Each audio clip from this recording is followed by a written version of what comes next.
Las voces de los expertos ya se encuentran con nosotros. Estamos listos para platicar aquí en confianza. Iniciamos.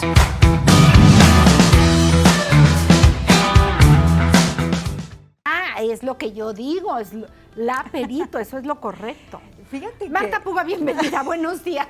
Pues me da es que se armó la polémica, ¿no sabes? No, sí, ya me lo preguntaron acá afuera. Sí. Fíjate que es todo un asunto con esta cuestión del lenguaje incluyente, pues, y de lo que no se nombra no existe, que yo estoy de acuerdo con esa máxima del feminismo, que lo que no se nombra no existe. Y ahorita me hace recordar un debate que tuve hace algunos años con alguien, un representante del gobierno chileno, que tenía un cargo muy importante en aquel entonces, y me invitaron a un congreso precisamente, era cuando empezaban aquí los juicios orales en Mazatlán. Entonces a él le tocó venir a capacitar o hablar sobre qué eran los juicios orales cuando todavía aquí en México no se hacía, ¿no? Entonces, bueno, ahí nos conocimos, este abogado muy importante del gobierno chileno en aquel entonces, y él me pregunta ya cuando íbamos al aeropuerto de regreso, me dice, doctor, ¿cómo le fue a usted? Ya sé que le fue muy bien en su conferencia porque tenía que ver con el empoderamiento y el lenguaje. Y entonces empezamos a debatir sobre lo perito o perita, ¿no? Entonces yo le decía, es que no, es que lo que no se nombra no existe, es que deberíamos de decir perita, ¿no? Entonces, pero ¿cómo se va a oír eso, licenciado? Es que la Gran Academia, pues la Gran Academia tendrá que actualizarse, si no, no le vamos a seguir, ¿no? Sé que nombrar todavía, pues no hay nada establecido. Algo que me encanta del lenguaje es que es flexible, ¿no? Entonces se puede adaptar a las condiciones, tanto que ahora hay un nuevo lenguaje con el cibernético, también eso ya está entrando incluso en la Real Academia, este lenguaje cibernético, que me parece muy bien, ¿no? Entonces yo decía, bueno, sí será perita, perito, ¿no? Pues es que perita, pero ¿por qué tendría que oírse mal decirlo, no? Si lo veo así como, digamos, lo políticamente correcto, podríamos decir que es la perito. Yo el también perito creo y que es la perito, hablando de esta cuestión como políticamente correcta. Entonces yo así me refiero como la perito en sexología. Así me refiero. Sí, porque sí se oye raro. Pues ya sé que se oye raro. Se oye raro la perita. Pero el lenguaje, pero ¿por qué se oye raro? Porque estamos acostumbrados, o sea, la perita sería, a mí me refiero a la fruta, pues, ¿no? Es lo que te digo, una es pera lo que chiquita. tiene que ver con eso.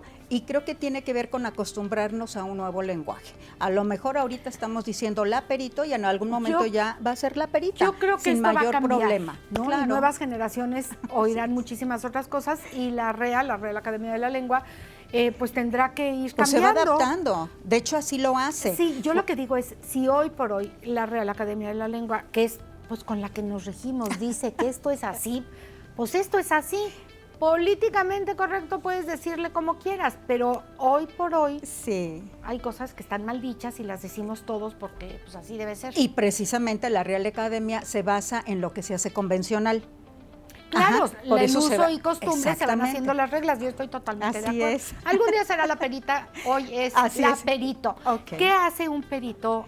En sexología forense se llama. Fíjate este que tema. Estamos al servicio de todo lo que tiene que ver con la justicia y el derecho de las personas. Eso es lo que hace una perito en sexología forense. Y sirve también como apoyo en el área, por ejemplo, de la psicología legal, de la psicología jurídica, ¿no? Servimos como apoyo cuando hay una denuncia de una agresión sexual o cuando se tiene que hacer un peritaje, ¿no?, para entender los hechos de esa agresión sexual. ¿En dónde trabajan, Marta, o para quién trabajan? Para la cuestión legal, todo lo que tenga que ver con lo jurídico, ahí trabajamos. En el caso, por ejemplo, de las organizaciones ministeriales, el Ministerio Público, si se hace alguna denuncia, obviamente ahí tiene que haber el personal adecuado para una persona que ha vivido una agresión sexual, sea atendida de manera inmediata. Aquí la situación es que muchas veces el personal que está encargado de estas situaciones no tiene la preparación suficiente o la sensibilidad suficiente para poder atender, digamos, en legalmente hablando, a la víctima. Entonces se vuelve a revictimizar.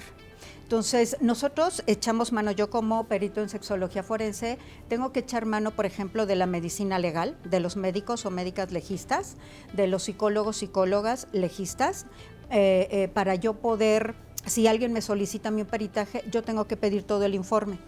O sea, qué pasó, ¿no? Cómo estuvo detallado, para yo poder de alguna manera analizar el comportamiento, ¿no?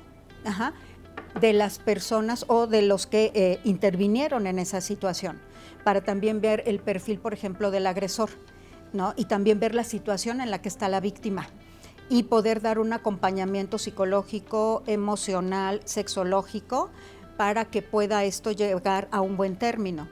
También servimos mucho para la cuestión de la justicia o la cuestión judicial, cuando hay algunas dudas respecto del suceso o del caso.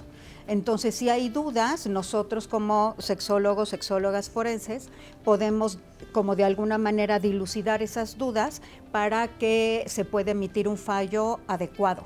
Entonces, eso es lo que hacemos. Tenemos que hacer un informe adecuado de la situación.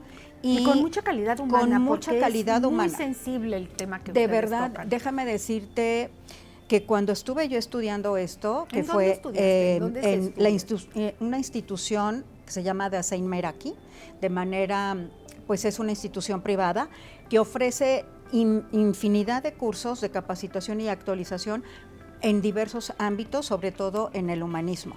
Entonces, allí es donde yo estudié y yo quiero compartirles que la verdad yo no me había dado cuenta del impacto que había generado primero en mí y luego cuando lo comparto con mis colegas, ¿no? Que comparto ahí que ya terminé esto y tengo mi cédula de perito, ¿no? Yo me sentía súper emocionada. No me había dado cuenta del impacto que podía generar, porque me empezaron a preguntar mucho, oye Marta, ¿cómo que es eso, no? Y creo que tampoco el campo de la sexología nos habíamos dado cuenta que es algo a lo que estamos inmersos en la consulta privada. Porque déjame decirte que es muy frecuente que atendamos casos de agresiones sexuales.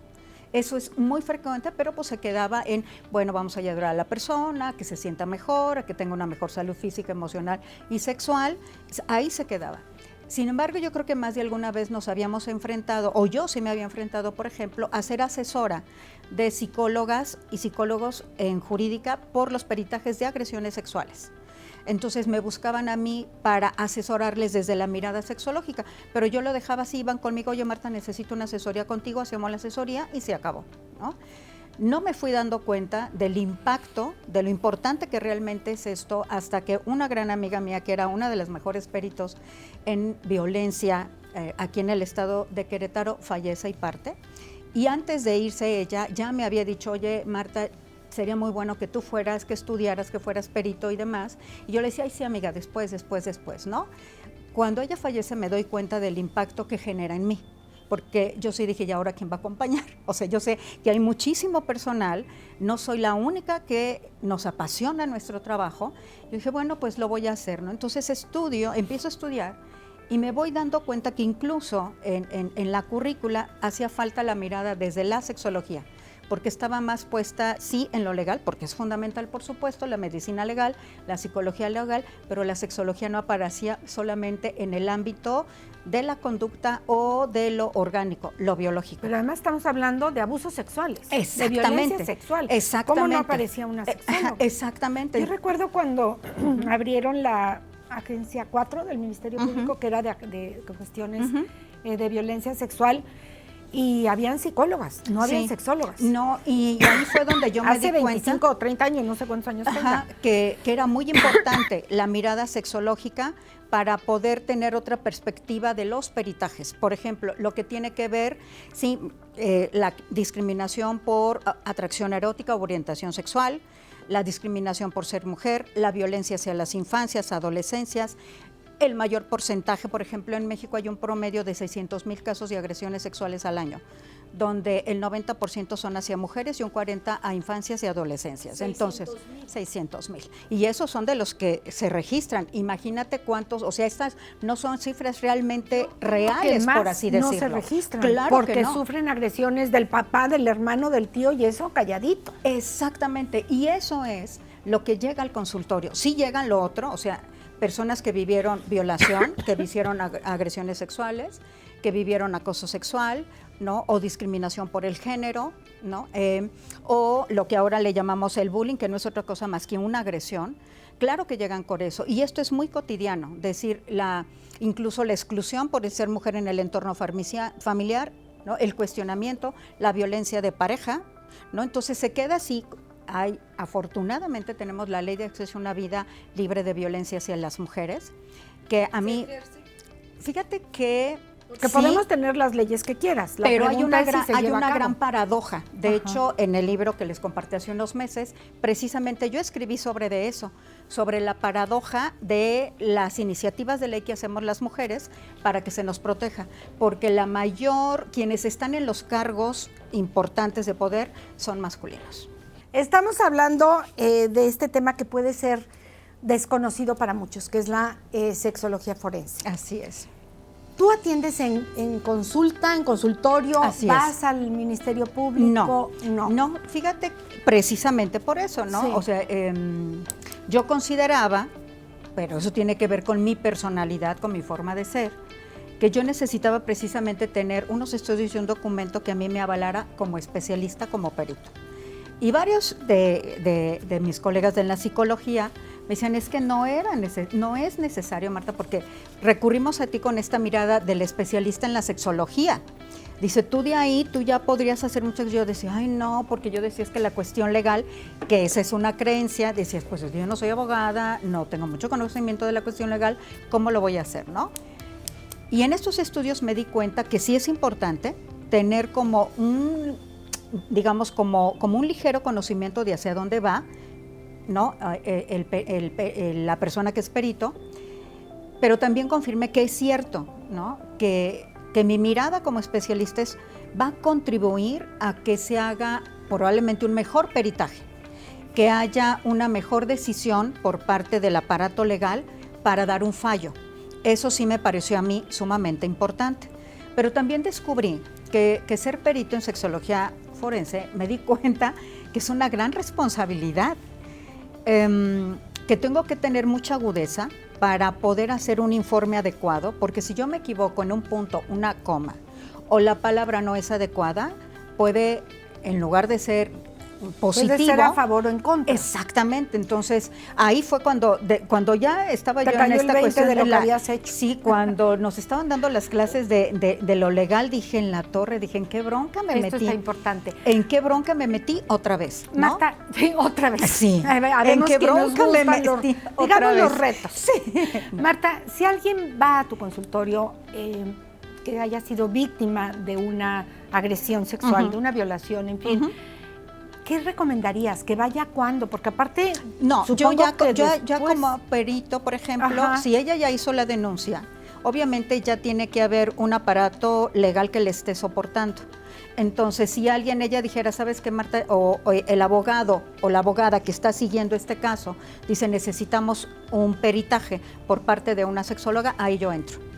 Ahí yo entro. Entonces, ¿qué es a lo que también voy a estar acompañando a la persona? Sí, pues tener todo el informe de la parte de la medicina legal, si hubo atención psicológica legal, jurídica, yo tengo que tener todo ese informe para yo poder hacer mi peritaje, ¿no? De tal manera que esto pueda ser de alguna manera llevado por parte de los abogados a cuando tenga que haber, por ejemplo, un careo, ¿no? Yo también tendría que estar, en algún momento sí se requiere, también estar en estos juicios orales para de una manera validar, ¿no? el peritaje que yo estoy ofreciendo para que se haga este fallo, el acompañamiento. Eso es lo que tenemos que hacer. Por eso me di cuenta de lo importante que era que sí tenga de alguna manera un acercamiento a la cuestión legal. Si bien no voy a ser una especialista en la cuestión legal, porque también me di cuenta que para estos peritajes en sexología forense se necesita un equipo multidisciplinario. A eso iba. No es todo lo... Claro que no. Tiene que haber un equipo multidisciplinario. Abogados, psicólogos, exactamente, sexólogos y peritos. Exactamente, médicos legistas, que seríamos claro, este equipo multidisciplinario para poder acompañar a la persona que ha experimentado una agresión sexual y que está haciendo una denuncia. Tenemos una pregunta, Ernesto Zúñiga, gracias por comunicarte con nosotros. Te pregunta si un perito en sexología puede identificar al agresor que ha abusado. y si puede declarar o presentar un dictamen en un juicio. Sí, porque estudiamos lo que tiene que ver el comportamiento y la conducta. Es decir, parte del peritaje tiene que ver, tenemos que revisar el comportamiento y la conducta de la persona agresora y el comportamiento y la conducta de la persona agredida, ¿no? Entonces, nosotros no decimos es el agresor, es el agresor. Nosotros partimos de el supuesto o la supuesta, ¿no? Quien lo va a determinar es, con el peritaje y con todo lo que se revise, quien lo va a determinar es la parte legista, pero la parte legal. La víctima en la mayoría de los casos conoce a su agresor. Sí, pero muchas veces, o sea, ¿Lo puede ocultar? No es que no lo conozca el agresor, sino también la otra parte, pues como es una situación de delincuencia, Va a decir, ¿no? Yo no fui. Exactamente, entonces muchas veces tenemos que comprobar de alguna otra manera que sí hubo una agresión por parte de esta persona. Nosotros no somos quien para decir es el delincuente, no, nosotros bueno, pero hay no podemos pruebas, hacer ¿no? eso. ADN, semen, exactamente, etcétera, entonces no se es nada más muestran, a mí me late que fue el tío. se muestran las pruebas en claro. en el peritaje, ¿no? O en el embalaje o no en la ropa hubo tales sustancias, ni siquiera a veces podemos decir sangre o no podemos decir semen, solamente es una sustancia lechosa, ¿qué tal? No podemos decirlo, o sea, vamos a como... ¿Por qué no se puede? No, ¿Está prohibido? No es que esté prohibido, sino que podría interpretarse de una manera inadecuada. Por la interpretación. Entonces, a eso es a lo que me refiero hace un ratito, cuando te dije no supe en qué bronca me metí, ¿no? Que dije, híjole, tengo que ser mucho más aguda a la hora de poder hablar de estos temas y hablar sobre... Pues, aguda pero prudente. Exactamente. O sea, puntual, sobre todo, pero con cuidadito de lo que estás haciendo. Y de hecho, creo que precisamente esto va a ser un cambio en cuanto a hacer peritajes en agresiones sexuales, la mirada sexológica. Claro. Eso me parece fundamental. Finalmente, porque el tiempo corre, Gaby Correa, en los casos de bullying graves por orientación sexual, te pregunta si también puedes intervenir o puede intervenir un perito en esta especialidad. Así es. Que hay muchísima. Muchísima. Y todavía les falta muchísima. Muchísima. Sí podemos intervenir. Perfecto. ¿En dónde te encontramos? Estoy en Facebook como Marta Puga Sexóloga. Sí. También mi cuenta de Facebook está conectada a Instagram. Marta Puga Sexóloga. Y mi celular 461-183-0988. Perfecto. Muchísimas gracias y hasta la próxima. Y nosotros continuamos con Ana Descalza, que llegó como torbellino, como el de Tasmania. ¿Cómo se llamaba? El demonio de Tasmania. Así, ese, ¿no? Así llega Ana Descalza a este estudio. Vamos con ella.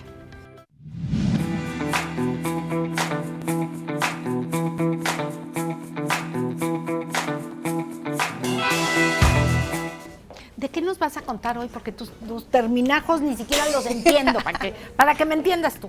Pues ¿Cómo estás? Bienvenida. Ay, muy bien. ¿Y qué tú, bueno, se te ve muy bien.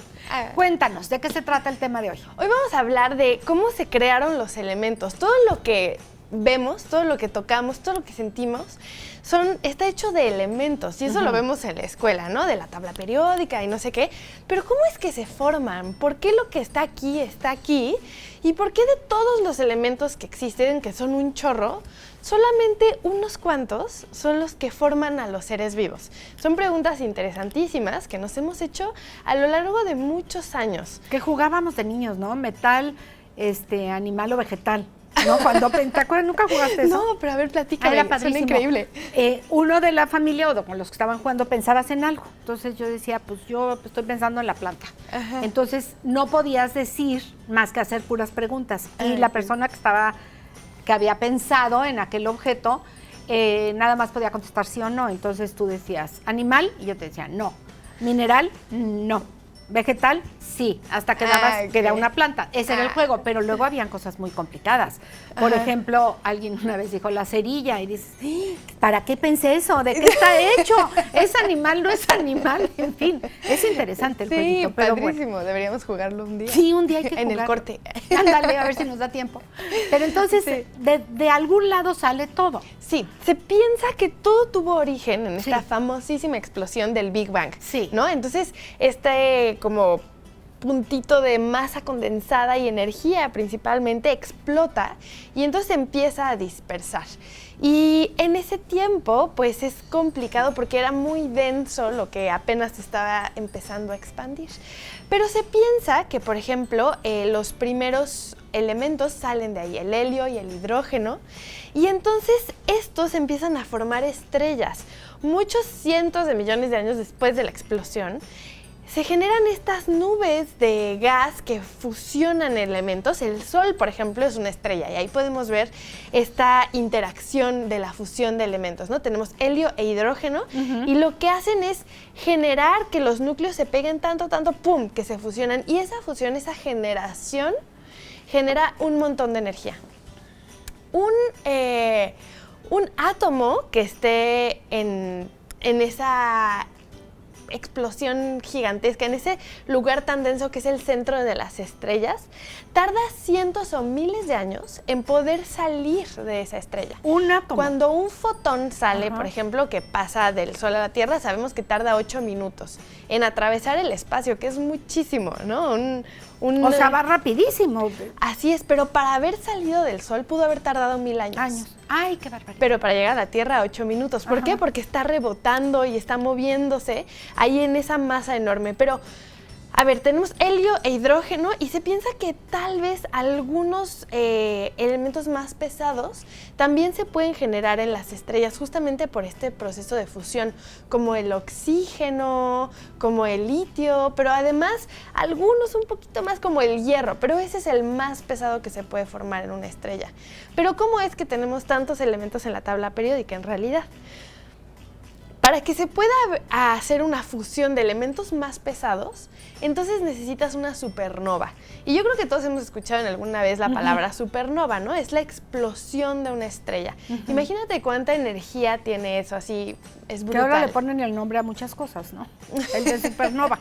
Sí, exacto. Sí, pero es la explosión de una estrella. Y esa explosión permite que se hagan elementos todavía más pesados. Hay que acordarnos que los elementos son átomos que tienen protones, neutrones y electrones. Los electrones tienen carga negativa y están flotando alrededor, y el núcleo está hecho de neutrones y protones. Y dependiendo del número de protones que tú tienes, vas cambiando de elemento, ¿no? Entonces, tienes 1, eres hidrógeno, tienes 2, eres helio, etcétera, ¿no? Bueno, no sé si ahí me confundí, pero por ahí en general.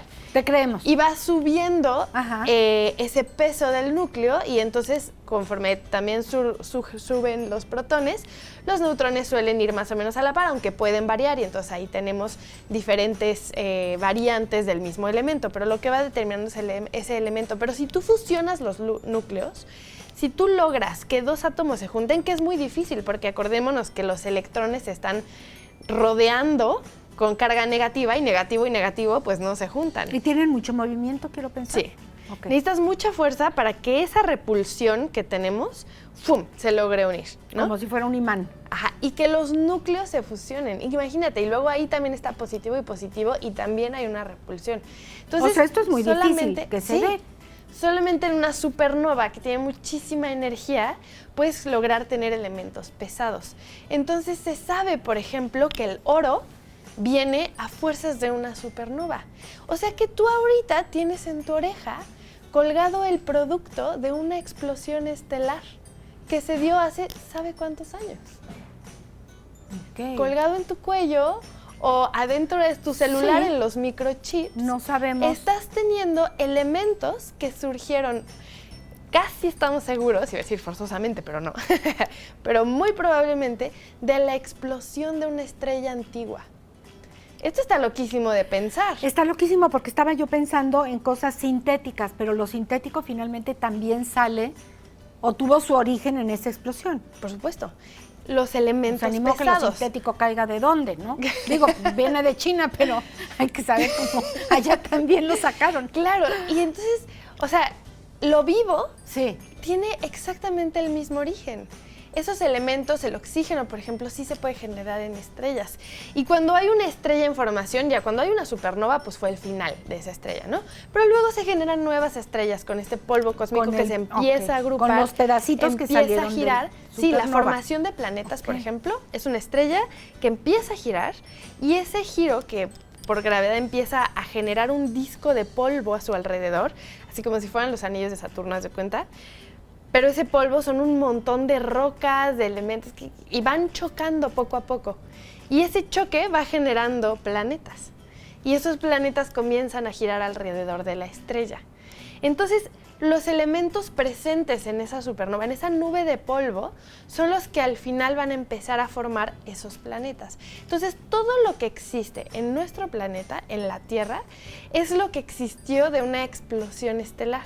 De nuestro Sol pudo ser, ¿no? Una explosión y luego se genera todo este disco y se genera nuestra estrella. Los elementos que tenemos son los que tenemos y casi que ya, aunque pueden llegar materia o sea, no hay más, extraterrestre. lo que hay. Exacto. Y ha existido desde... Sí, no sé pero cuántos por miles de años. ejemplo, si tú agarras hidrógeno y oxígeno, haces agua, ¿no? Ujú. Entonces la Tierra se piensa que sí tenía agua, porque los elementos sí pueden interaccionar entre sí formando moléculas. Dependiendo del elemento, va a ser un elemento que sea más sencillo de unirse con otros o más complicado. A ver, me perdí. ¿Se cree que la Tierra sí tenía agua? Hay otros cuando que se no. forma la Tierra, Ajá. pensamos que sí pudo haber agua. Ahora, la pero Tierra no tenía. Ajá. Sí, se forma de la explosión de la estrella que es nuestro Sol. No, hay una explosión, hay Que no nubes de sabemos polvo, dónde. Ajá. se condensa para la generación de una nueva estrella y cuando esa nueva estrella surge y empieza a girar, hace que esté este disco de polvo. En ese disco de polvo se empiezan a acrecionar o a chocar un montón de rocas y de todo ese material cósmico que está alrededor. Y esos son los planetas. Y eso forma los planetas, entre ellos la Tierra. Ok. La Tierra pensamos que sí pudo haber tenido agua, pero se evaporó toda, porque estamos bastante cerca del Sol. Dependiendo también del material, va a estar más cerca de la estrella o menos cerca. Por ejemplo, lo muy pesado, si tú piensas Cuando en hablas de gravedad... estrella, entendemos el al Sol. Sol. Ok. Se forma el Sol, está girando, lo muy pesado se va más cerquita, ¿no? Porque pesa más y más gravedad hacia adentro. Sí. Entonces, los primeros 4 planetas son rocosos: Mercurio, Venus, Tierra y Marte. Pero los siguientes planetas, Júpiter, Saturno, Urano y Neptuno, son gaseosos, porque los gases se quedaron como Afuera, más afuera, más porque lejos. son más ligeros. Oh. Entonces, de los planetas rocosos, la Tierra, por ejemplo, se piensa que tenía agua, pero estábamos tan cerca del Sol que la perdimos por evaporó. completo. Ok. ¿Cómo es que recuperamos el agua? Para esto tuvo que haber pasado una cosa asombrosa, que es la formación de la Luna, que es una cosa rarísima, porque nuestro satélite natural, la Luna, es muy grande. Y es que se piensa que en la misma órbita en la que la Tierra iba girando, había otro planeta de un tamaño un poco más pequeño, pero también ahí en ese lugar y bastante grande, que se llamaba Theia. Y en algún momento sus órbitas, al compartir el espacio, chocaron. Cuando nosotros chocamos con Theia, eso hace que, imagínate 2 rocas gigantescas, un impacto gigante. Si hubiera habido vida, seguramente se hubiera acabado, o si hubiera habido como una extinción masiva así, pero todavía no había. Entonces, chocan, Theia le cede su núcleo a la Tierra y entonces eso genera un campo electromagnético por el movimiento del núcleo. Y entonces eso ya es toda otra historia que podemos tocar después, y eso hace que ya haya una atmósfera. Y después del espacio caen cometas llenos de hielo y se genera el agua, y ya por este campo electromagnético el agua no se escapa. Ay, ¿por qué no fuiste mi maestra de biología? ¡Qué maravilla! A mí me cuesta trabajo entender cómo no se cae un planeta, por qué tenemos un satélite natural, todo eso. Y digo, qué maravilla que alguien lo haya estudiado. Pero Claro. que hayan estudiado cómo se formó lo que hoy conocemos y se nos hace muy normal, ahí está el Sol, hoy no salió el Claro. Sol. Y- O sea, debe de haber llevado miles de estudios de no sé cuántas personas científicas. Claro, y lo más apasionante para mí también es decir, ¿y cómo de ahí sale un ser vivo, no? Porque todas estas explicaciones yo las doy muy burdas.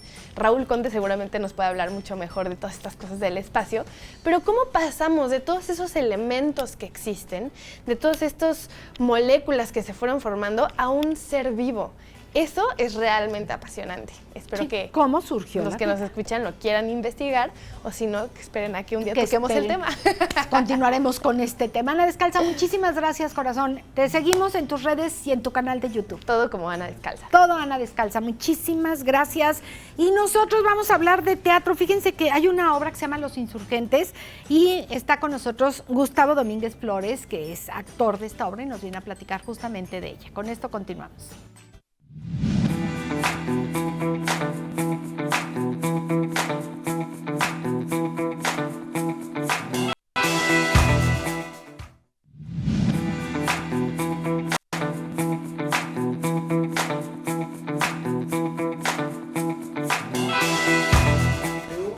Gustavo Domínguez Flores, ¿cómo estás? Actor de esta obra que se llama Los Insurgentes. Qué gusto tenerte aquí. Muchísimas gracias, un gusto estar aquí con ustedes. Ya llevan una buena temporada con Los Insurgentes. Sí, efectivamente, todo lo que es septiembre, empezamos el 5 Como debe de ser. de septiembre, Sí. correcto, y bueno, pues llevamos hasta el momento 6 presentaciones nada más en Palacio de Gobierno, en la Casa de la Corregidora, pero por ahí hemos tenido otras presentaciones, digamos, especiales, para un viñedo, por ejemplo. Donde los para contraten, restaurantes, digamos. exactamente. Sí. Porque creo que es muy importante llevar la cultura Es pues, par- a todos es los nuestra espacios. historia. Definitivamente. Simplemente es nuestra Claro, historia. claro. ¿Todavía van a haber algunas representaciones más? Hoy y mañana ya son los últimos días. Hoy y mañana. ok. Hoy y mañana ¿En dónde? vamos a estar, ahí en la Casa de la Corregidora. Y bueno, también tenemos una función especial que se logró a través de la Secretaría de Cultura y de la Secretaría de Turismo, una función especial para la comunidad sorda. Es por primera vez que se hace una presentación de este tipo y bueno, pues estamos muy emocionados porque esta presentación se va a hacer, mañana tenemos presentación doble, que es primero a las 7:30 para la comunidad sorda y después la última función que ya está programada en el mismo lugar. En la Casa de ¿Cómo la hacen Corregidora. una obra para la comunidad sorda?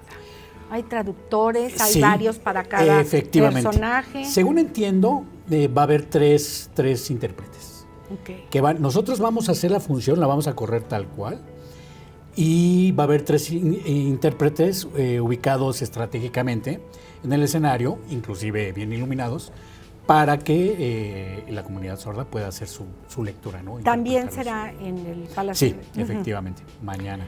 Cuéntanos de qué se trata esta obra. La obra habla, pues, de la conspiración que se gesta aquí. exactamente en 1810, en donde participan, pues, los personajes que ya conocemos, ¿no?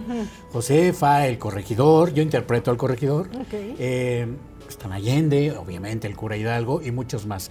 De hecho, somos 22 actores en escena, artistas en escena, entre actores y bailarines somos 22. Y bueno, de eso trata la obra, habla de la conspiración, de cómo van ideando todo esto para pues, buscar una mejor beneficio para en aquel entonces en el virreinato, ¿no? Que a final de cuentas todos sabemos, pues la idea no era independencia, sino simplemente como ser un poco más independientes del virreinato, pero bueno, pues esto se adelanta y es cuando se da el grito aquel 15 de septiembre, 16 de septiembre, perdón. De la madrugada, ¿no? En la madrugada, exactamente. Sí, en la madrugada. Tú interpretas al corregidor, personaje que no ha ocupado, yo creo que los titulares que debe de tener el corregidor, porque al contrario, aquí todo es la corregidora, ¿no? Desde el estadio, todo es la calle, Sí, todo sí. es la corregidora. Cierto. Y al corregidor era así como, es que el corregidor le encerró y el zapatazo y quién sé cuántas mentiras nos Sí. cuentan que son muy dulces y muy románticas. Correcto. Pero creo que el corregidor tiene un papel, jugó un papel muy importante. ¿Cómo lo interpretan? ¿Cómo lo representan ustedes? ¿Qué papel juega? Pues se le da más valor, se le da más importancia, se le da más peso y lo tiene, porque yo también creo que, bueno, como actor que me toque representarlo, interpretarlo, yo también me he puesto a pensar, creo que está un poco relegado, un poco aislado. Claro que lo que hizo la corregidora, pues definitivamente tiene su mérito, pero pues eran matrimonio, a final de cuentas. Entonces, él definitivamente estaba involucrado y tuvo mucho que ver. Yo creo que sí debe de Y dársele estaba a favor, más. ¿no? De alguna manera. Sí, Con ciertas dudas, pero sí, él lo único que no quería era, y se menciona en la obra, pues no violencia. ¿no? Yo Exponer, apoyo, claro. pero que no haya sangre, ¿no? Y mira pero que sí, la hubo. Pero sí, no estaba de acuerdo en mucho con lo que estaba sucediendo aquel entonces en España. Y sí tuvo muchísima participación de la mano. No de se le ha su esposa. reconocido, yo creo. Yo creo que no. Suficiente. Yo creo que ha hecho falta eso. Pero bueno, así pasa y la historia de pronto considero que es un tanto injusta. Claro, y sí, la verdad es que, pues sí somos muy románticos y las leyendas También, y eso el es cierto. zapatazo, ¿no? Y que se andaba Sí. y no andaba. Y ya no era una jovencita la corregidora. Ese es otro detalle. muy Es que hay que cierto. buscarle a la historia, ¿no? Totalmente, sí. Pero Ay, no. sí, pobre, todo lo que le dijeron. Pues como los chismes de ahorita, total. Había que hacer chisme en ese tiempo también. Efectivamente, no, y nos cuenta nuestro director, productor y quien escribió dirige? la obra, Jorge Flores. Jorge Flores. Jorge Flores nos cuenta, porque él es historiador, y nos cuenta que bueno, hay cosas que son mitos y demás, ¿no? Pero bueno, Pero nos gusta. larga historia. Larga Ahora sí que historia. larga historia. Los que estemos interesados en ver esta obra, Pues llegamos, compramos boletos antes. No, ¿en los dónde? boletos no tienen costo, pero afortunadamente más bien, ya se agotaron. La temporada se agotó prácticamente desde que arrancó. E inclusive para esta función especial para la comunidad Para los sorda, sordos. ya no hay boletos. Pero esperamos que para el año que entra, esta obra se ha estado presentando año con año, pues tengamos la oportunidad de recibirlos. Perfecto, muchísimas gracias. No, al Te contrario, agradecemos gracias a mucho, ustedes. mucha suerte. Muchas gracias. Vamos a hacer una pausa, pero no se vayan, estamos pues aquí como nos gusta, platicando muy en confianza. Estamos de vuelta. Fíjense que el día de mañana se va a celebrar porque es el Día Mundial del Corazón y se va a celebrar aquí en Querétaro y esta es una invitación totalmente gratuito. En el Centro de Congresos va a haber un evento donde pues se les invita a pacientes, a familiares, amigos. Sabemos que las causas del corazón pues es una de las principales causas de muerte no solamente en nuestro país. ¿Qué va a haber en este evento gratuito, el corazón que late aquí en México? Bueno, se van a realizar toma de signos vitales, toma de glucosa sin pincharse, análisis de composición corporal, toma de electrocardiograma, taller de RCP solo con las manos, charlas educativas, entre muchos otros. Lugar, Querétaro, Centro de Congresos, Josefa Vergara y Hernández, Avenida de las Artes, en Paseo de las Artes. Sabemos dónde está el Querétaro Centro de Congresos. Es este sábado, el día de mañana, a las 8:45 de la mañana es la recepción y inician actividades a las 9 de la mañana. Informes y confirmación de asistencia es gratuito, pero por favor comuníquense para mayores informes 442-551-4003. Repito, 442-551-4003. Tenemos otro número telefónico, 442-798-9401. Ahí está toda la información. Le agradecemos mucho al doctor Pablo Núñez que nos manda esta información, nuestro cardiólogo de cabecera aquí, para que cualquier duda que puedan tener también lo puedan localizar a él, Juan Pablo Núñez, cardiólogo. Y bueno, aquí en el programa está con nosotros la doctora Tatiana Prokhorova. ¿Cómo estás, Tatiana? Bienvenida. Hola, buenos días. Especialista en acupuntura. Correcto. Vamos a hablar de dolor, que yo les decía al inicio del programa, creo que muchos decimos no le tengo miedo a la muerte, le tengo miedo a que me duela. Y a un dolor prolongado mucho más. ¿Qué puede hacer la acupuntura? ¿Qué puedes hacer tú en este caso para personas que les duela y qué tipo de dolores? Ahorita en este programa les quiero platicar de una técnica bastante novedosa, analgesia con una sola aguja. Y sí que es novedosa porque hablamos de acupuntura de... Sí, pero esta técnica está desarrollada por un profesor chino, doctor Liu Cheng. Yo aprendí esta técnica con él hace un par de meses cuando fue a Congreso Internacional de Acupuntura. Esto es nuevo realmente. Es nuevo y desarrollado solamente por él. Esta técnica se trata que cuando el paciente tiene dolor, solamente con una aguja lo quitamos este dolor.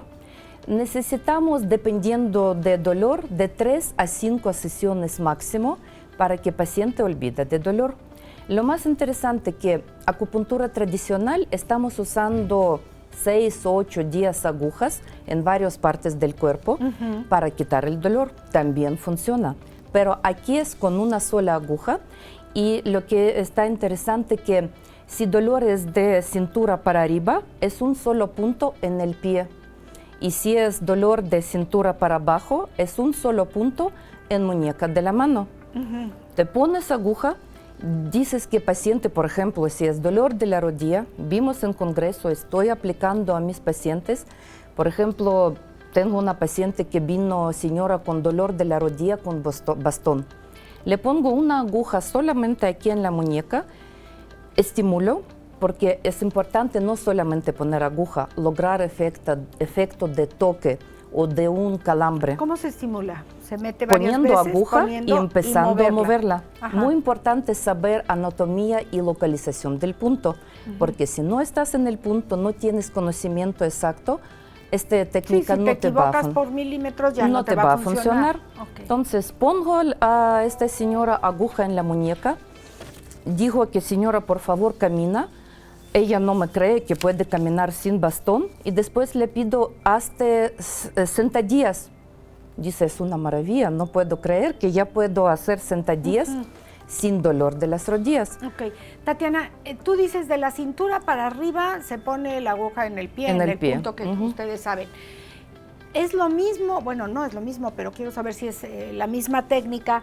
Si te duele el ombligo, si tienes una hernia yatal o si tienes los discos comprimidos o te duele la cabeza, ¿es el mismo punto? No, son 6 puntos específicos en la muñeca y 6 puntos específicos en el pie. Dependiendo en qué meridiano está punto de dolor. En acupuntura china nos tenemos 12 meridianos clásicos. Según filosofía de los chinos, por los meridianos pasa energía que hace fluir y donde es estancamiento de energía tienes punto de dolor. Pero acupuntura no es una magia, es una ciencia. Por médicos europeos ya está confirmado que en canales en meridianos de acupuntura realmente pasa terminaciones nerviosas y pasa las venas. Entonces, cuando estimulamos este punto, impulso se va hasta el cerebro y desde el cerebro se baja impulso hasta órganos o músculos sobre cual yo quiero trabajar. Entonces, esa explicación cómo funciona acupuntura. O sea, 6 puntos en el pie o 6 puntos en la mano, dependiendo dónde está punto de dolor, en qué meridiano. Ok. Dolores crónicos, dolores de cáncer, por ejemplo. Sí se pueden, pero dolores de cáncer empezamos con una sola aguja y probablemente después necesitamos complementar con auriculoterapia, con medicina tradicional china, con acupuntura tradicional con más agujas. Es un tema muy aparte y muy específica. Pero si es dolor del cuello, de espalda, ciática, dolor de las rodillas, migraña, esguince del pie, esto con una sola aguja.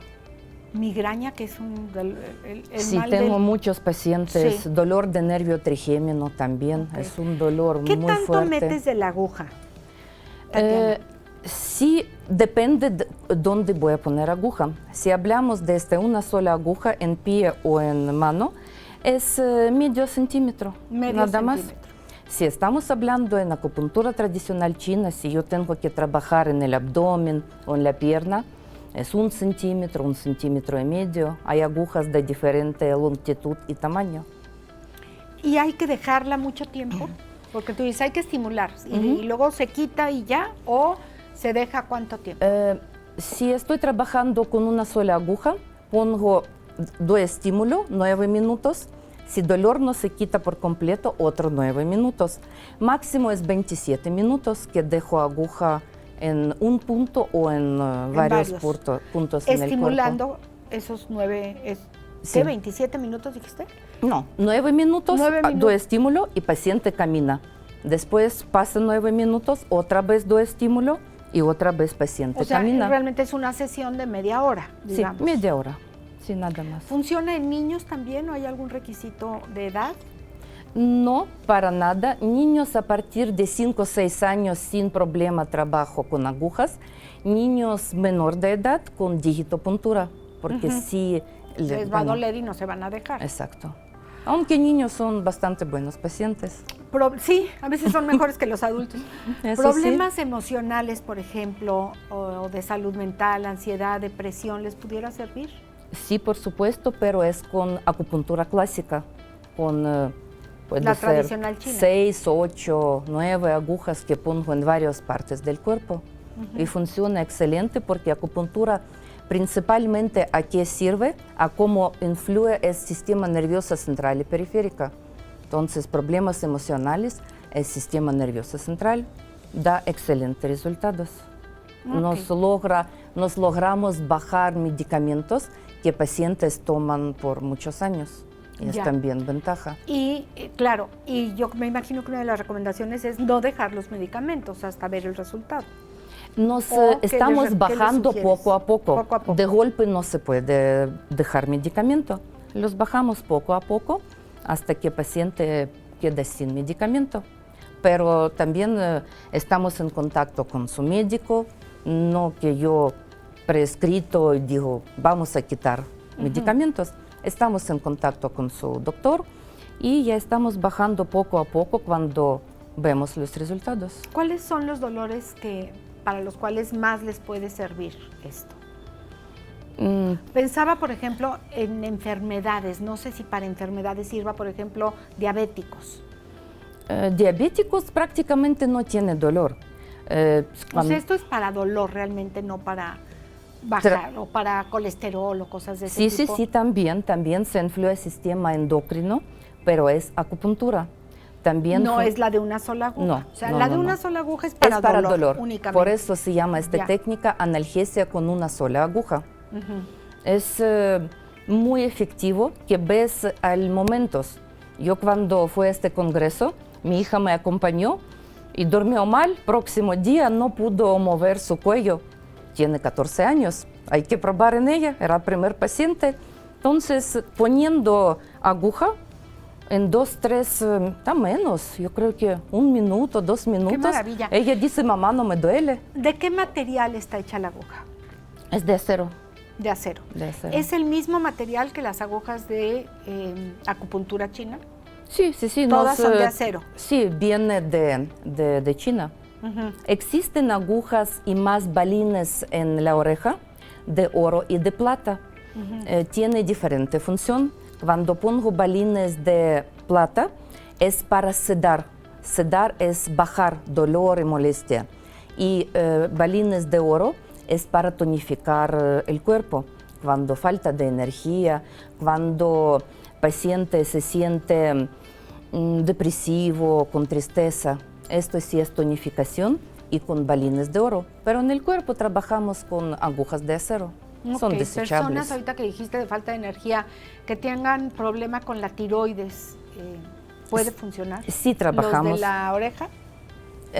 Es complemento.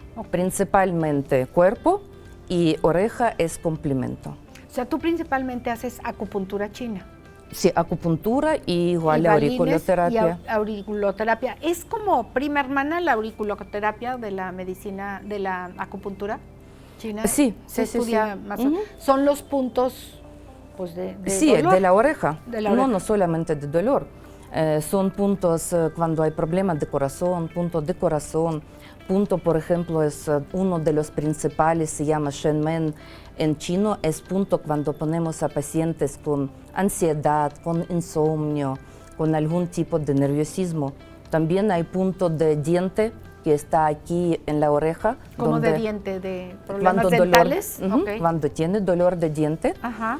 Y donde normalmente tenemos arete, ahí cerca hay un punto, donde estimulando no con balín, con una tachuela, que es una agujita muy chiquita, sí, ahí nos da mejor resultado.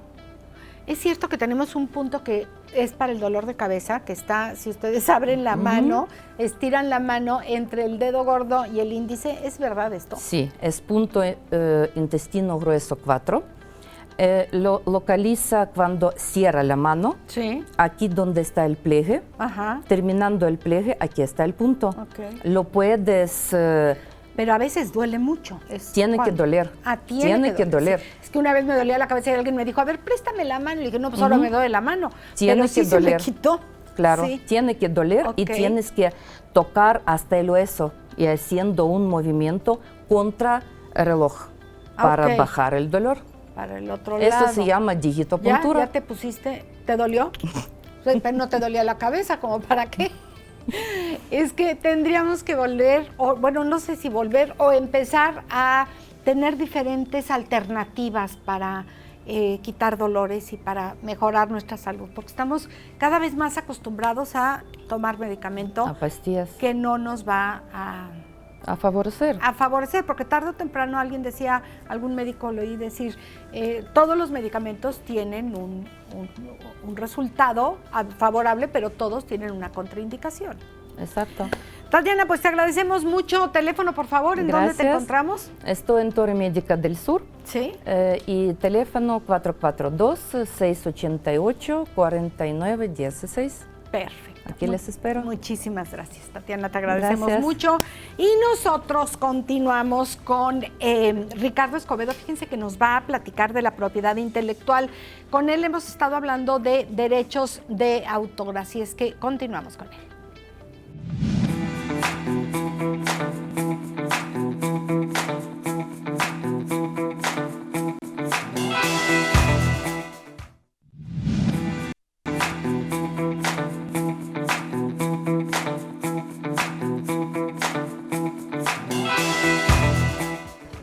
Ricardo Escobedo, licenciado en Derecho, un gusto tenerte aquí como siempre. Bienvenido. Gracias, buenos días, saludos a la audiencia. Derecho de autor.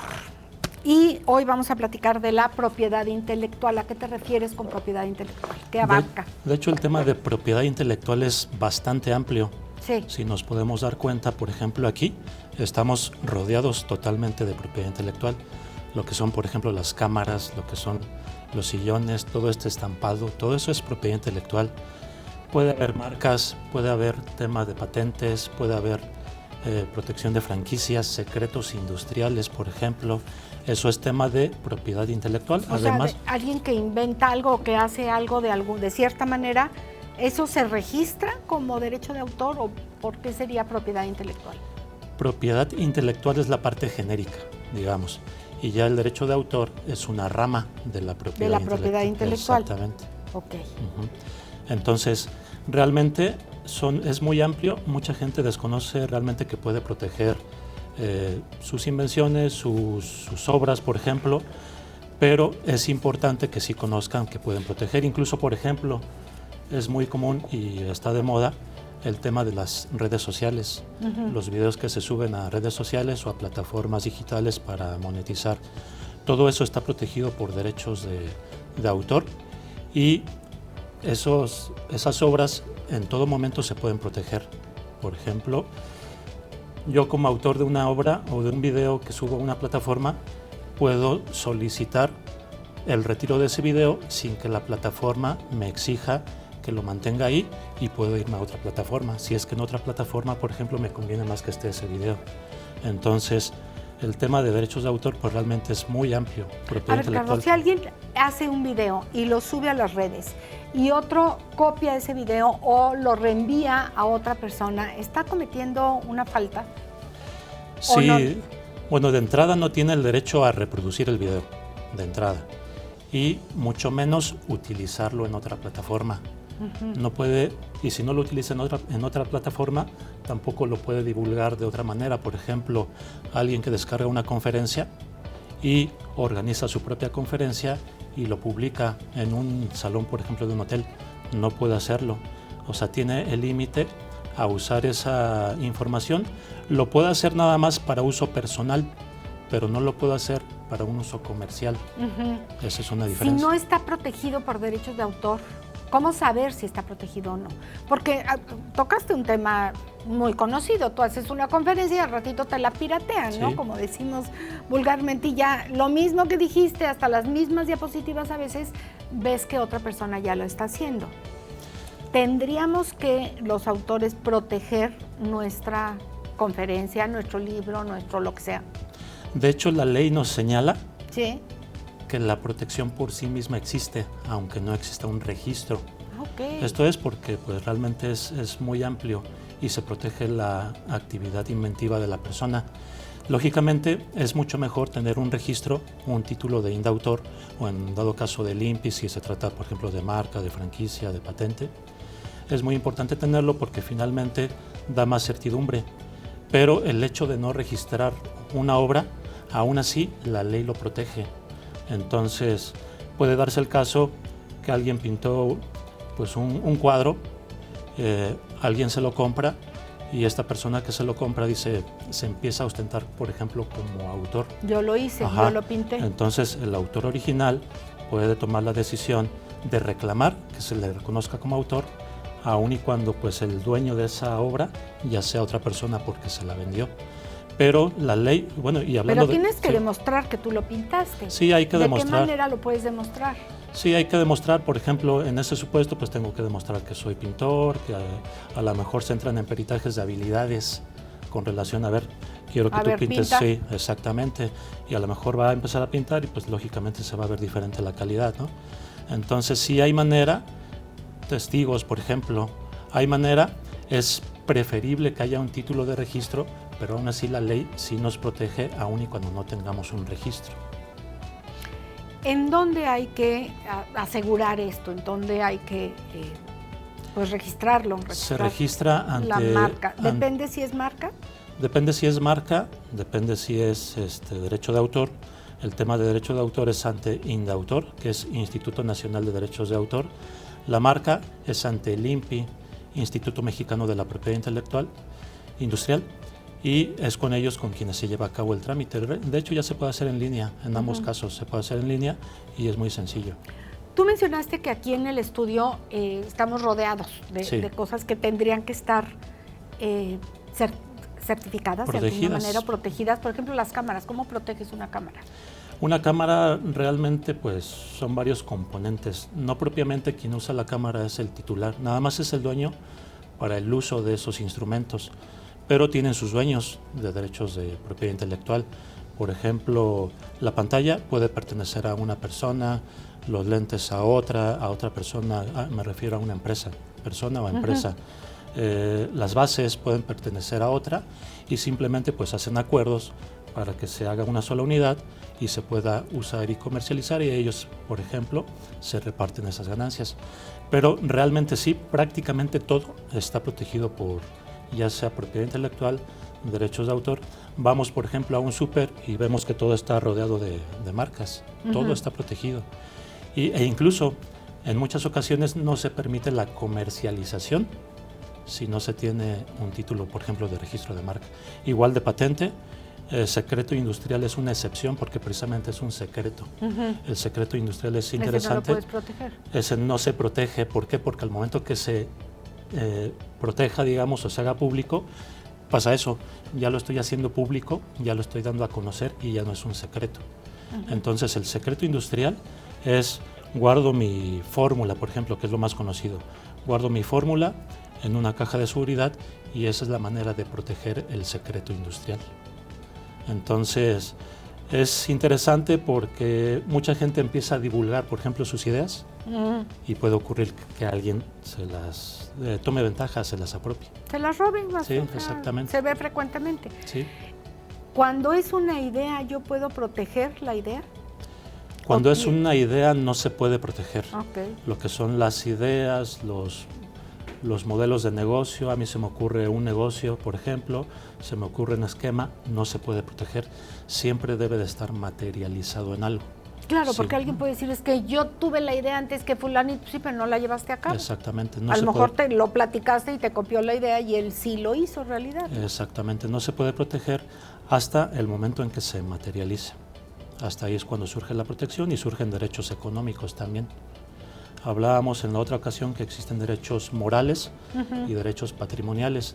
Los morales son los que implican que no se puede separar al autor de su obra y los patrimoniales sí se puede separar. El autor puede ceder los derechos económicos y otra persona beneficiarse, pero siempre se le debe de dar el crédito como titular de esos derechos. Ya.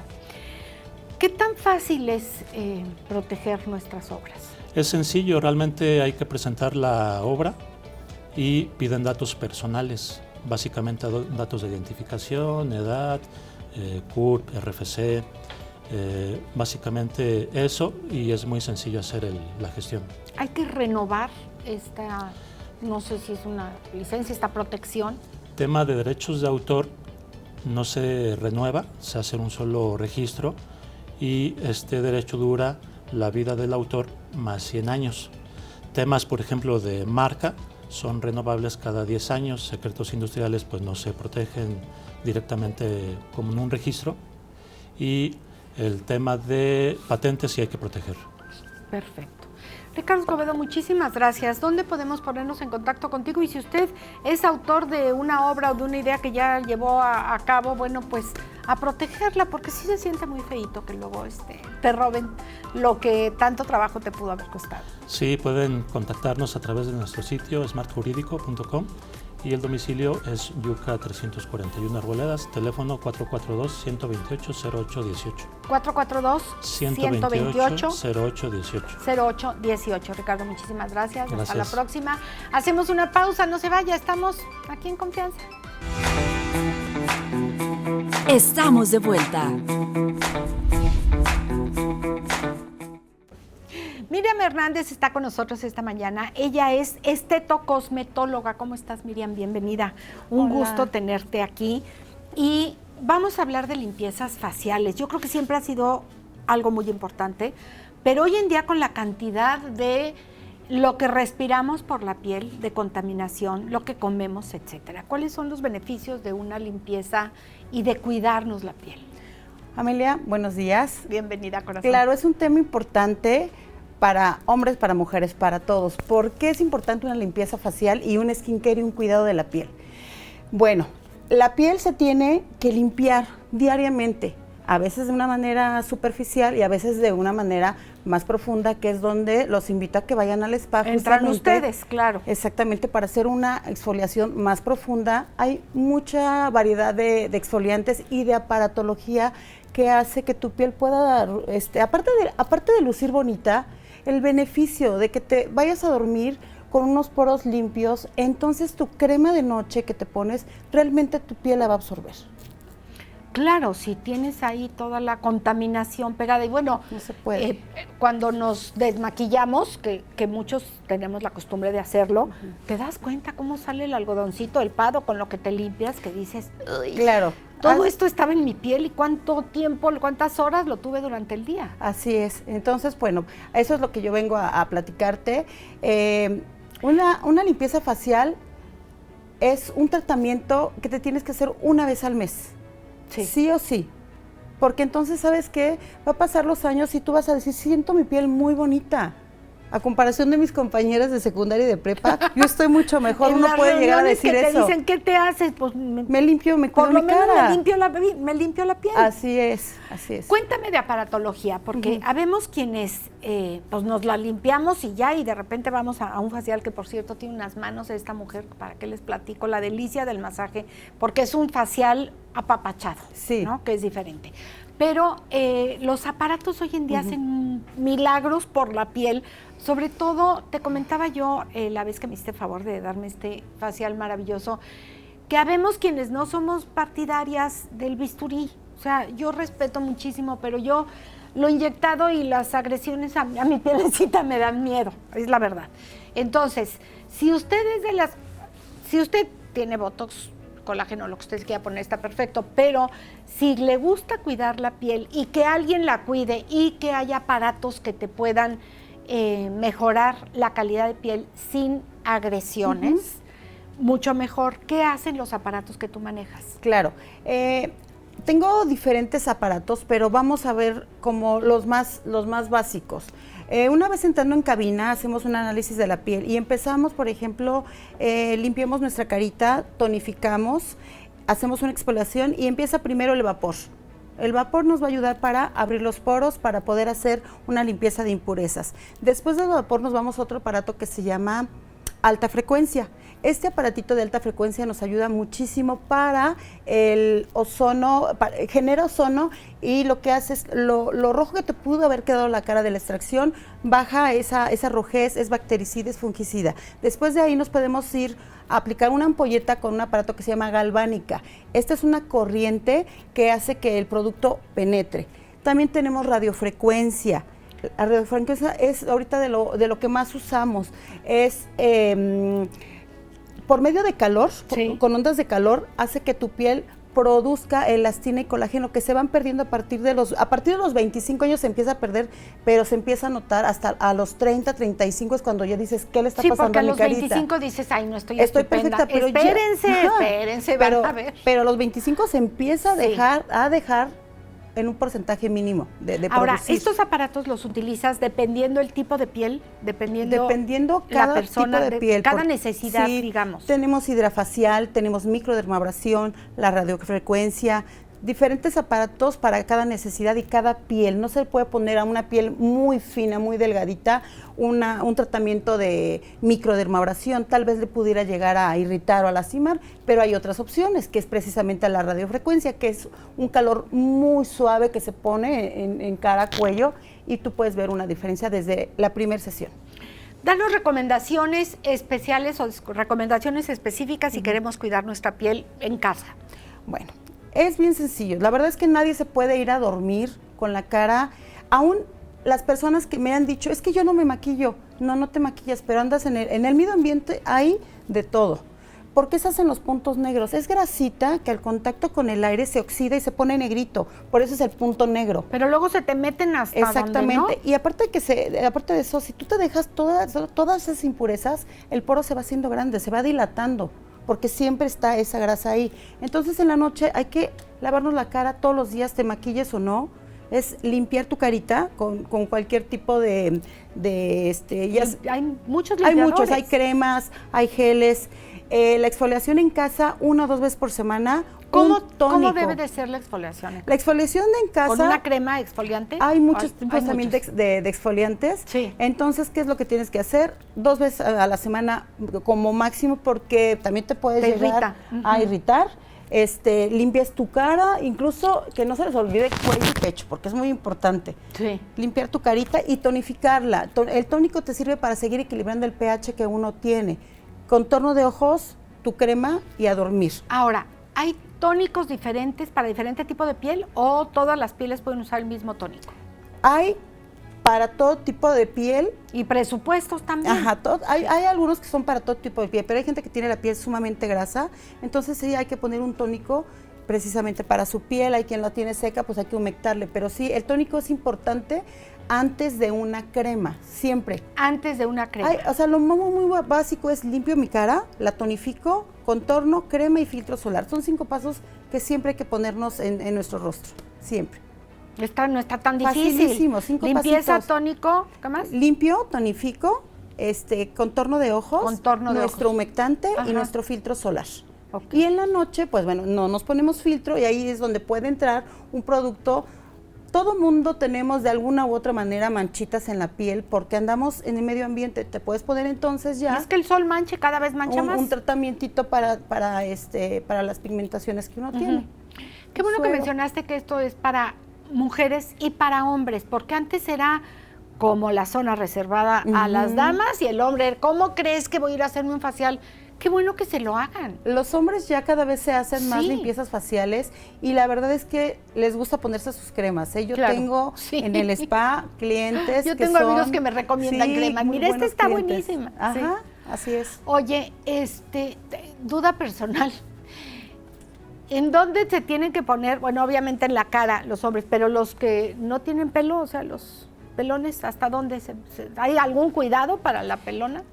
Con todo respeto y cariño. Pues, ¿cómo les dices? Claro. Alopecia es cuando se te cae el pelo, pero ya Claro, pelones, o sea, se tiene que pelones. poner su cremita en ¿Verdad? toda su cabeza. Es que, ¿sabes qué? Luego sé de varias personas que con el sol les salen cositas, como, bueno, puede ser hasta algo grave o peligroso, como un cáncer de piel, pero también hay mucha resequedad en el ambiente. Así Entonces, es. Sí. Mira, te voy a decir una cosa que pocas personas lo hacen, pero yo sí lo hago y vas a decir, ¿cómo no se me había ocurrido? Cuando vayan de vacaciones, todo el mundo nos ponemos bloqueador en todos lados. ¿Sabe dónde tienes que poner bloqueador? En la cabeza. En la cabecita. En la cabeza, porque el sol está aquí, en donde... Y luego te pasa que parece que tienes caspa, ¿no? Regresas Sí, de o sea, vacaciones aquí, y te sale una cosa, pues porque es la está piel seco, porque quemada. Claro. exactamente. Entonces, en la cabeza también se tiene que poner un filtro Es solar. que en la familia hay muchos pelones y siempre pónganse en la pelona, niños, porque Así es, unos Amelia. pelones y otros que se rasuran, pero el caso es que pelones sí, hay que están. cuidarnos del sol, pero también el sol tiene muchos beneficios. Y aparte de que cierta hasta te hora. alegra ver un día soleado, Claro. no te puedes estar guardando todo el tiempo del sol. Por Nada más hay supuesto. que cuidarse. Hay que cuidarse con un buen protector solar, Así con un es. sombrero si quieren y a determinadas horas y un ratito. Tampoco va a estar 8 horas tirado en el sol, como muchos lo hacemos, y luego pagamos las consecuencias. Me encanta que tu facial incluye apapacho de pies, o sea, no es te pongo cremas, te limpio, te no sé qué y ya, vámonos, sino ¿cuánto dura un facial? Sí, mira. El facial en promedio dura 1 hora, más o menos, depende de varias de cosas. lo que hay que hacer. Pero el facial que yo les quiero compartir, que todo tu público se dé esa oportunidad de vivirlo, es un facial de que aparte de que te va a ayudar a tu carita, te vas a sentir muy relajada porque incluye justamente un masaje relajante de piernas, incluye un masaje de cuello, de pecho, hombros. Realmente terminas... ¿Ya lo viviste tú? No, bueno. Muy relajada. Llegué del masaje a meterme a la cama así, no quería saber de nada. Mal me lavé los dientes porque ya traía todo el menjurje en la cara y duermes delicioso. Sí, se disfruta mucho porque es una combinación de aroma, de música, de una cabina cálida, de un lugar lindo, limpia. Sí, ahí veíamos imágenes realmente cuidamos todos esos detalles. Miriam, déjame decirles a todo nuestro público que estás adentro de un club, porque pues, ¿y dónde estás? Pues estás adentro del club que está en Jardines de la Hacienda, que así se llamaba, el Club La Hacienda. Se llama Club Hacienda. Hacienda Club. Hacienda Club. Entonces, quien quiera un masaje tendría que hablar contigo, hacer una cita, y está en Jardines de la Hacienda, y ahí te dejan pasar adentro del club, no lo busquen afuera, está adentro del club. Nosotros estamos dentro del Club Hacienda, en Jardines de la Hacienda, pero no tienes que ser miembro del club para poder entrar a mi spa. No, claro. Realmente puede entrar cualquier persona que no sea membresista, simplemente avisa, voy al spa, se te pone un brazalete para identificarte y entras directamente. Y para los que somos amantes de los masajes, también dan unos masajes deliciosísimos. Así es que, bueno, y los precios de verdad me sorprendieron, porque muy accesibles, que muy es lo que queremos. Y por eso promovemos y dejamos este espacio pues para empresarias, empresarios, jóvenes que estamos en la lucha diaria, que somos aquí, que estamos creando fuentes de empleo en Querétaro y que tienen costos pues accesibles a cualquier bolsillo. Sí, y aparte de los costos accesibles, vengo a dar regalos. Vienen de ahí, me encantan los regalos. Los regalos. ¿Qué nos vas a dar?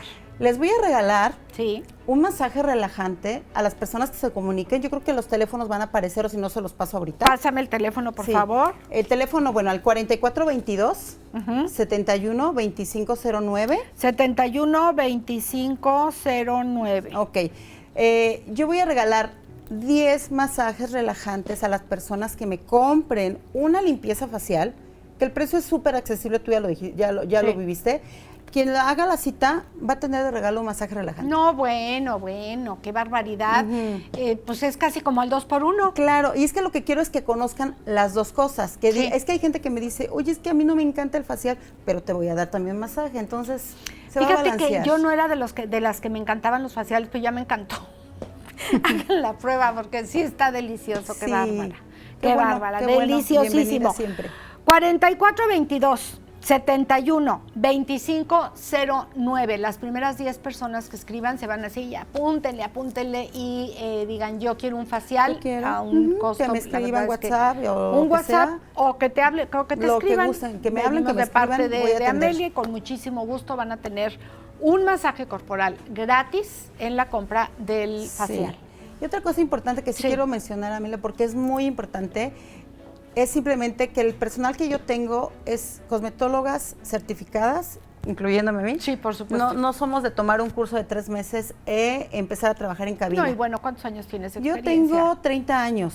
de dedicarme a esto. Sí. Y las personas que tengo conmigo, lo mismo. Son gente muy profesional. Pónganse en manos de profesionales para lo que usted quiera, para lo que usted necesite. Si es médico, si es abogado, si es quien sea, por favor.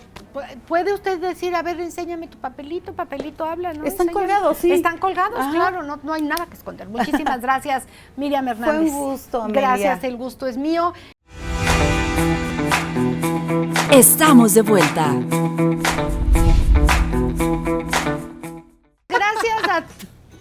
Gracias a todo el equipo que hacemos este programa especialmente para que usted lo pueda disfrutar en casa, en la oficina, en cualquier parte del mundo. De verdad, muchísimas gracias por seguirnos. Les deseo que pasen un fin de semana maravilloso y si ustedes lo permiten, el próximo lunes aquí estaremos en punto de 8:30 de la mañana para seguir platicando como sabemos hacerlo, muy en confianza. Gracias por tu sintonía. Te esperamos muy pronto para seguir platicando aquí en Confianza. Hasta pronto.